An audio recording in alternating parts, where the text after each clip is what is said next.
আপনার নিজকে এমনভাবে তৈরি করেন যেন অন্যরা আপনার পেছনে পেছনে ঘুরঘুর করে, আরেকজনের পেছনে হাই হ্যালো ইনস্টাগ্রামে এবং হোয়াটসঅ্যাপে, মেসেঞ্জারে, স্ন্যাপশটে এরকম একটা ছবি পাঠালেন, একটু নাইস অ্যান্ড অ্যাট্রাকটিভ, নাকি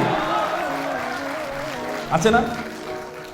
যে আপনারা এমন চরিত্র, এমন যোগ্যতা নির্মাণ করেন যে মেয়ের বাবারা আপনাদের পিছনে পিছনে ঘুরবে যে বাবা আমার মেয়েটার একটু বিয়ে করো না, অথবা মেয়েরা আপনাদেরকে প্রপোজ করবে তুমি আমারে বিয়ে করো। যারা শেষের দিকে আছেন, 4th বা 5th সেমিস্টারে আছেন, তাড়াতাড়ি বিয়ে করে ফেলেন, এটা হাই টাইম। বুঝতে পেরেছেন? এই জন্য বিয়ে করবেন, তখন আপনার কি হবে, আপনার কনসেন্ট্রেশন বাড়বে। যখন আপনি বুড়া তখন বিয়ে করে লাভ কি? তখন তো আপনার বিয়ে করে কোনো প্রয়োজন নাই। বুঝতে পেরেছেন? বিয়ে করলে আল্লাহ তাআলা রিজিক বাড়িয়ে দেন, রিজিক কমান না। আর আপনি যারা বিয়ে করবেন তার রিজিকের মালিক কি আপনি নাকি? রিজিকের মালিক যিনি, উনি তো রিজিক মেনটেন করে রেখেছেন। তথাকথিত ওয়েস্টার্ন ধারণা আমি প্রতিষ্ঠিত হতে চাই, প্রতিষ্ঠিত মানে কি? প্রতিষ্ঠিত মানে কি? আপনার ফ্ল্যাট হবে, কার জন্য ফ্ল্যাট করবেন? বাচ্চা জন্ম নেবে, যখন বিয়ে করবেন তখন বাচ্চা জন্মের বয়স অলরেডি শেষ, তাইলে কার জন্য আপনি ফ্ল্যাট করবেন?